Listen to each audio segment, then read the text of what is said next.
हम लोग वेक्टर्स का सेकंड पार्ट का एक वीडियो, अगर आपने नहीं देखा है तो मेरे चैनल पे जाके वो वीडियो देख लीजिए, उससे भी आपको हेल्प हो जाएगा। मैं जो स्मॉल स्मॉल वीडियोस बनाता हूँ जिससे आपको हेल्प हो।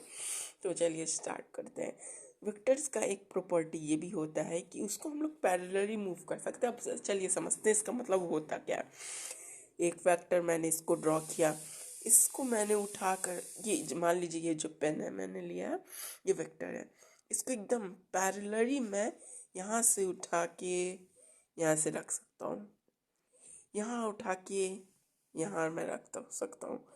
मतलब ऐसे से मैंने उठाया तो ये पैरेलली पैरेलल है, ये इसके पैरेलल, ये इसके पैरेलल। सिंपल सा आपको ये कॉन्सेप्ट याद रखना है।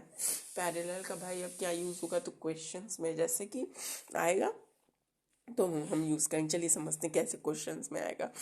देखो, अगर हमको कोई कहता है कि अगर कोई दो वेक्टर्स हैं, ठीक है, मान लो वेक्टर ये ए है और ये वेक्टर बी है, ठीक है, इसके बीच का हमको वैल्यू बताओ, एंगल कितना बन रहा है।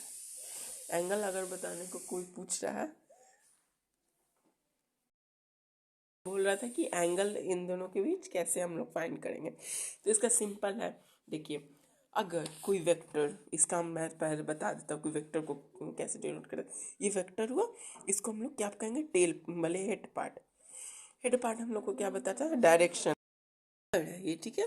मान लीजिए वेक्टर ए है, इसको हम लोग कैसे, ये होता है हेड, जो क्या है पता है, डायरेक्शन। क्या पता है, डायरेक्शन।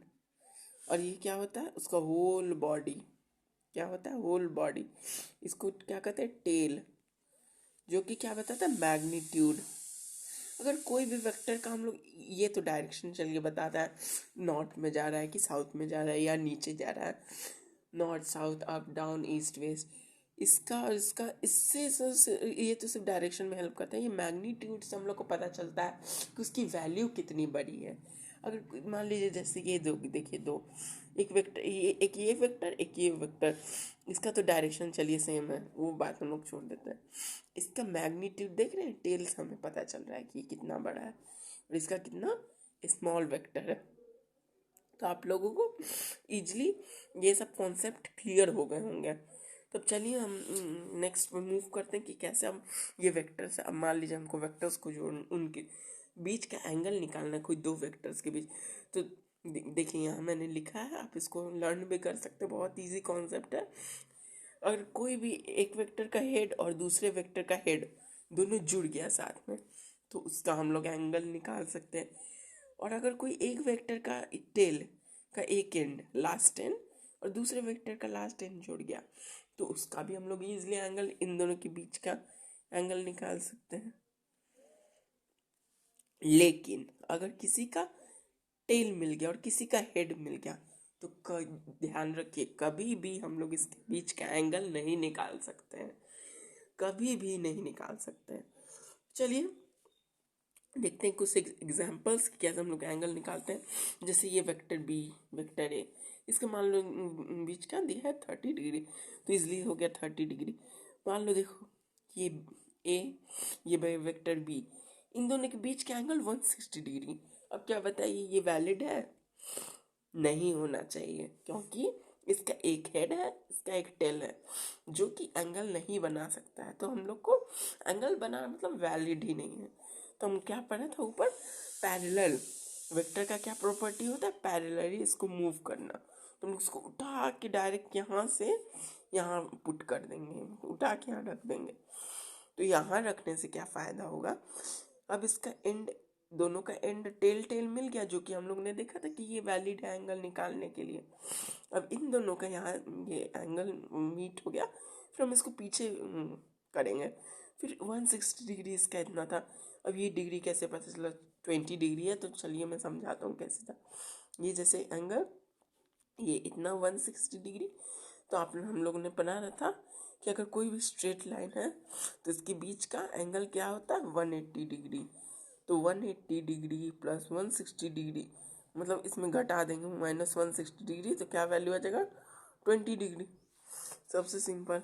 और ये एक और है, वेक्टर ए, वेक्टर बी, ये यहाँ पे तो इसका कोई बात ही नहीं समझ में आ रहा है कि कैसे ये एंगल फॉर्म करेगा। तो इसको भी हम लोग उठा के पैरेलली इसको आगे की तरफ शिफ्ट कर देंगे। और फिर यहाँ पे ये कैंसिल हो रहा है। इसका इतना दूर का एंगल 100 डिग्री दिया, ऊपर ले जाने पे अब हम लोग को इसके टेल का चेक करेंगे। तो इन दोनों के बीच कितना एंगल बन रहा है, दोनों वेक्टर्स के बीच 100। कैसे? तो अल्टरनेट देखो यहाँ बढ़ा दी से वेक्टर हम लोग क्या टेल का निकालते हैं। ये इसको कैंसिल कर दो, काट दो इसको इतना दूर दोनों को। ये हम लोग के लिए भी कोई काम का नहीं। इसके बीच क्या एंगल, तो ये वर्टिकली अपोजिट एंगल से हम लोग इजीली कर सकते कि ये भी 100 डिग्री है। वैसे आपको बहुत सारे क्वेश्चंस मिलेंगे जो कि आप इजीली सॉल्व कर सकते हैं। उसके बाद हम लोग देखेंगे कि वेक्टर क्वांटिटीज़ होते हैं, जिसमें scalar quantity, vector quantity, tensor quantity. तो मैक्सिमम बच्चों का ये दिक्कत होता है कि समझ ही नहीं पाते कि करंट क्या है। स्केलर तो वो हो गया इजीली, इसका सिर्फ मैग्नीट्यूड। वेक्टर वो हो गया जिसका मैग्नीट्यूड भी हो, डायरेक्शन भी हो। उसके साथ साथ मैंने एक और पॉइंट बताया था, बताइए। उसका ये पॉइंट था कि उसका एक follow vector law of addition, simple. ये सबसे इम्पोर्टेंट है। ये दोनों कॉन्सेप्ट बच्चे को पता रहता, ये नहीं पता रहता। तो आप इस पे सबसे ज़्यादा फोकस करके इसको याद कर लीजिए। उसके बाद एक और होता है टेंसर क्वांटिटी। टेंसर क्वांटिटी ये वो क्वांटिटी होता है जो कि ना स्केलर में आए, ना ही मैग्नीट्यूड में, ना उसके पास, मतलब दोनों में वो नहीं आ सकता है। तो हम लोग करंट को बाई क्यों डालते हैं, तो देखो इसका कॉन्सेप्ट। जैसे यहाँ पे एक बच्चा खड़ा है, इसकी तरफ से इधर से 10 एम्पियर करंट आया, इधर से 10 एम्पियर करंट आया, ये हम लोग फोर्स भी समझ सकते हैं।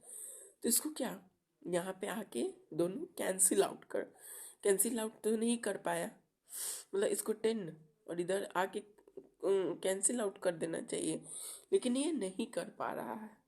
और स्केलर में क्या था कि 10 + 10 20, लेकिन ये यहाँ मतलब कैंसिल आउट नहीं कर पा रहा है। इस बच्चे को करंट या फोर्स तो इस पर लग ही रहा होगा कुछ ना कुछ, इसलिए हम लोग इसको स्केलर क्वांटिटी कहते हैं। अगर इस पे जैसे हम लोग वेक्टर एडिशन में मैंने आपको बताया था कि इसका मतलब a - b a + b 0 से 20 के बीच मान लीजिए इस पे करंट लगता है, तो हम लोग इसको कहते थे कि vector law of addition follow कर। अगर नहीं लगा तो scalar law of addition follow कर रहा। अगर नहीं होगा, मतलब टेंसर तो बड़े बड़े क्लासेस में, कॉलेजेस में पढ़ाए जाते हैं, हमारे लिए कोई काम का नहीं, लेकिन आपको कॉन्सेप्ट क्लियर करना जरूरी था। करंट कैसे वेक्टर में ना हो कि स्केलर में। वेक्टर लॉ ऑफ एडिशन में इजी था कि 0 से 20 तक वैल्यू आ सकती थी, लेकिन नहीं आ रही है यहाँ पे। 0 से आ सकती, मतलब वेक्टर लॉ ऑफ एडिशन नहीं फॉलो कर रहा है, यहाँ पे कैंसिल आउट हो जाना चाहिए। तो वही ये किस में आता है, स्केलर में। Thank you for watching.